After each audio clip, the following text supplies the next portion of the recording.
Greetings, YouTube! Danny Stain here on the Daily Dan Blog. Today I'm looking at Blue Waters Comics' first attempt to put out a series. That's right, this is number 2. They had one before this, but I hadn't never seen none of these, so I picked up this. It's a Vincent Price Presents. Got the legendary horror guy himself, Vincent Price, on the cover. And this is one cover, no matter how shitty the comic book is, I can't wait to get on the wall. But with Vincent Price, how bad could it be? I might open the can of worms when I said that one.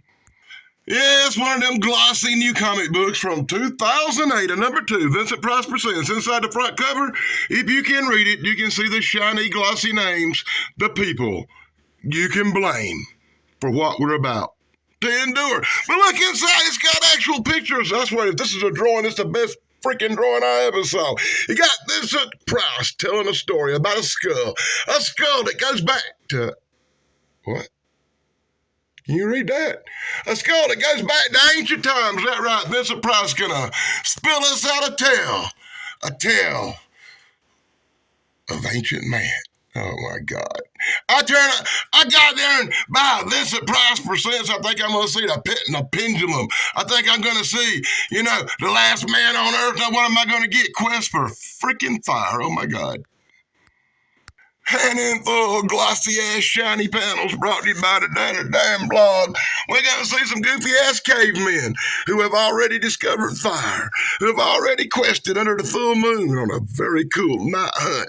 We're going to see them out stalking the beast of the night, trying to catch them a buffalo or deer taking a nap so it'd be an easy kill.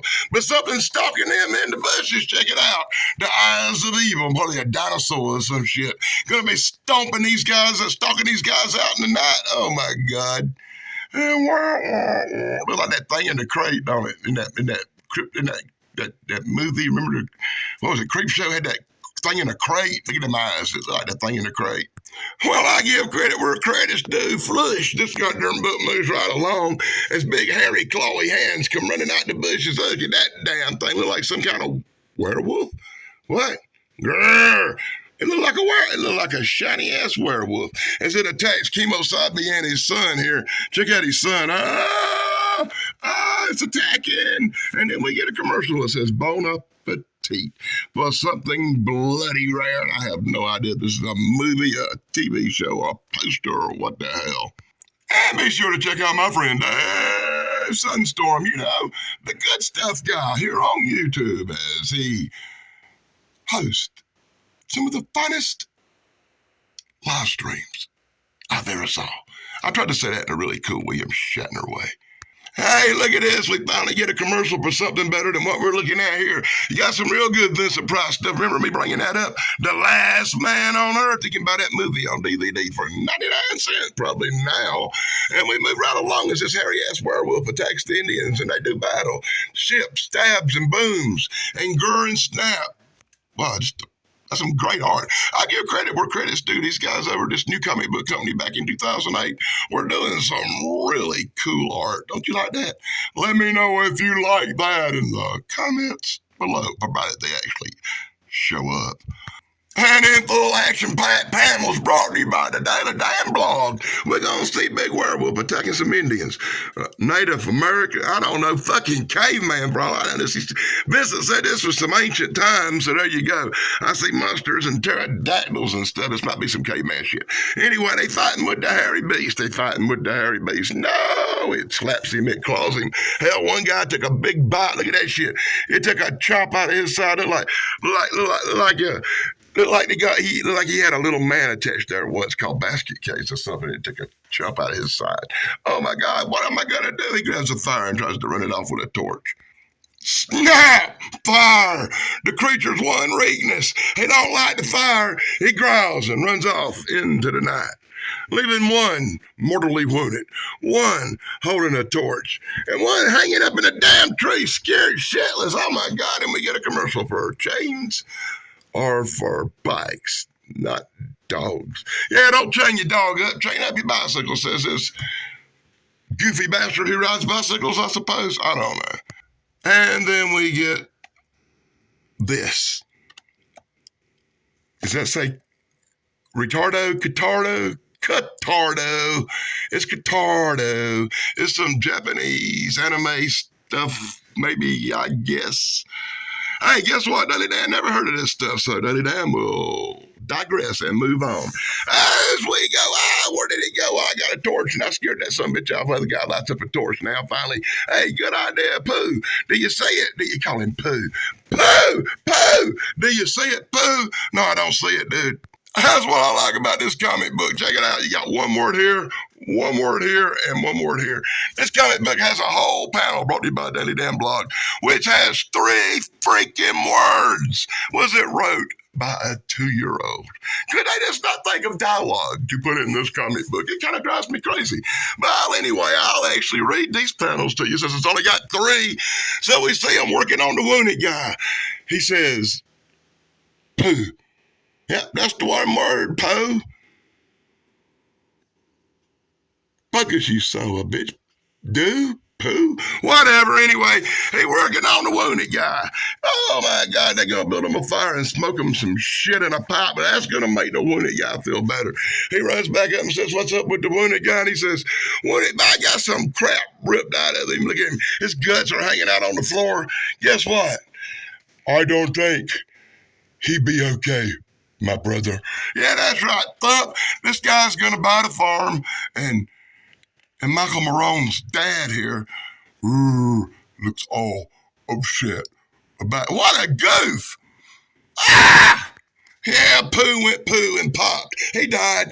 They piled some rocks on his grave. They lit a fire, and they, in brightly shiny ass petals, said goodbye to Pooh. Yep, they buried Pooh.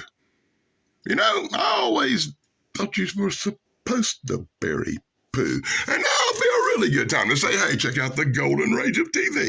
My friend Pat McCormick. I love his channel. Be sure to check out Pat McCormick on the Golden Rage of TV here on YouTube. And we get back to a commercial for something called Hybrid. Hybrid, yeah, it looks like it's going to be pretty cool. I may have to check out Hybrid. It's apparently a good old-fashioned horror story delivering on all levels. Ain't it cool? Do-do-do-do-do-do. And once again, you find something much better than the caveman Tardo shit we're looking at today, as you can buy The Pit and the Pendulum on DVD. Another Vincent Price classic. I hope in upcoming issues of Vincent Price Presents, we're actually going to get something interesting instead of caveman bullshit. So the sun comes out in all its beauty and glory. So they go into a cave and light a torch, and they see petroglyphs and drawings of things from the past as they seek knowledge and enlightenment about Pooh's death. Yeah, that's right. Pooh died. And as they smoke that magic pipe, eat the magic mushrooms, and make them magic dolls, they become to the realization that Pooh was attacked by the Duel, whatever the fuck the Duel is. And the Duels come back to haunt you, and you must go and prepare to face the Duel. Oh, as the hot and full moon rises, and a clawy hand comes up out of the grave of Pooh. That's right. Oh, my God. Pooh's coming back. This could be the original Mr. Hanky story. Oh, my God. They hear the howls of the beast, and it is apparent that Pooh has returned. Oh, my God. This story makes me want to pull out my hair and gouge out my eyes and drink alcohol. You know these motherfuckers done went 420 now and smoked some good stuff because misty-ass spirits appear. The misty-ass spirits of Pooh. And Pooh come forth and say, I am no longer in control of my body. It is mutated into the beast. And you must go forth and kill my hairy-ass other self. Do you hear me, Moorock? Moorock. His name's Moorock? Doorock? What? Moorock. Pooh wants Moorock to go forth and kill the beast that now inhabits his body. Oh, my God. And then we get Hong Kong horrors. All these Chinese movies from the 70s that you probably missed and probably still haven't seen. Have you seen any of these Chinese pieces of garbage? What does that say? bat wings? Oh, if you see any of these Chinese pieces of garbage, be sure to let me know in the comments below. And as I show you full panels brought to you by Daily Dan Blog, be sure to check out my friend Ian over at Retro Cereal here on YouTube, as well as my other good stuff buddy, Fresh Pondo Puns. I always give the good stuff guys a shout out in these comic book videos. Goes to Pooh is leading Murok, or whatever his damn name is, through the jungle, through the woods, in search of the beast. That's right, Murok done sharpened up his spear. Murok is gonna be the man. Murok is gonna face the beast. Murok is being led by spirits, and I want to fucking cry as Murok goes off to face the werewolf. And another action-packed forward page of battle brought to you by the Daily Dan Blog. I give you Vincent Price Presents from 2008, a number 2 edition. I can only imagine what number 1 was like. If this is the story of a freaking caveman who goes one-on-one with a were-caveman. That's right, a werewolf in the old days, in the prehistoric days of dinosaurs and shit. Oh my God, he gets bit.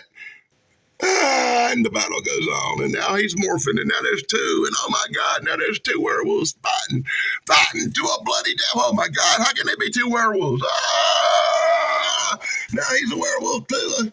He got bit here, he turned there, and he's a werewolf over here, and I want to go punch the artist right in the mouth. Yes, I do. Or at least the person writing it, because you could have given us a little more explanation of how that happened so quick. The other guy had to die and come back. This guy gets bit and turns instantly. Okay. And he kills the other werewolf. He bites his freaking head off. Oh my God. And instantly changes back to a man, skins his skull clean and goes up on a hill and holds it up in the air. And what? What the hell? What? He holds it up on a hill. And he killed it. And all of a sudden, even the goddamn audience reading the comic book gets up and walks out. It's a freaking movie. Oh my God, this whole thing was a movie these people were watching, and these guys are now leaving, talking about how crappy the story was. They just saw it. I know how crappy the story was, buddy. I read through it with you. And I will make sure that in the future I don't use this camera to film videos no more. It has a little bit of trouble focusing in on what they're saying for you guys, I noticed. I apologize for that. It's the first time I've ever used this new camera, and I won't be using it again. I'll go back to the old ones for doing these comic book videos. I like to be able to concentrate on the words so Michael Morone can pause it and read it, because he's a goofball, right? And we move on as everybody walks out on the movie and the comic book, because it's a piece of crap. Oh my God. Even the people in the movie theater agreed that the story we just saw was garbage. You know, it should have opened with this scene of people going in to see the movie they made called Urok, the Werewolf Slayer, and talking about how goofy it was. Look, this guy was in the movie, and he's even talking about how bad his performance was, and it's going to ruin his career. And then at the end, you get Vincent Price coming back eating a box of popcorn, laughing at you for buying this crap, laughing at you for buying this story, and tells you to come back next week. And he'll see him himself draw his gun and face a werewolf in the next exciting tale of Vincent Price Presents. And now I want to freaking scream. And we're going to get some bonus art on the last page of this mother. That don't make up for the damn miserable, dismal nightmare story you put me through. But I did like the art. I thought the art was great. This art's great, too. You got great art. If you draw in stuff like this, you've got a future, because it's some of the most realistic art I've ever seen in a comic book. I really love it. But you know what? This whole comic book, it's worth it just for the cover to hang on the wall. It's true. But it's even more worth it for this. Yes! I found out that the next one was William Shatner Presents. And I've never even heard of this. And there's 4 issues of William Shatner Presents on these Blue Water comic books. So I'll be searching for William Shatner Presents. And I thank you, comic book, for letting me know about this. And once again, look at this art. And it's some of the best art I've ever seen in a comic book. No kidding. On the back, you get this bull crap ads for this whatever movies, and God, there you go. But I knew right off the rip I bought it for this cover. Look at the art on the cover alone. Tells you the quality of art put into these Blue Water comics are off the chain. I give you Vincent Price Presents #2 from 2008. Not the greatest story, but he got me. Ha ha, Vincent. Really funny. I love the comic book, mainly for the cover. I love the fact that it turned me on to William Shatner Presents. I'll be looking for that. You know, I got a lot of Star Trek stuff. I'm kind of a Star Trek Shatner guy. And until next time, be sure to check out Daily Dance the Good Stuff. Be sure to check out my other good stuff friends like Pat McCormick at the Golden Rage and my good stuff buddy Dave Sunstorm, Ian over at Retro Serial, and of course the incomparable Thrash Pondo Puns, the good stuff guys. And until next time, Danny Staten here on the Daddy Damn Blog. Say blog over, dudes.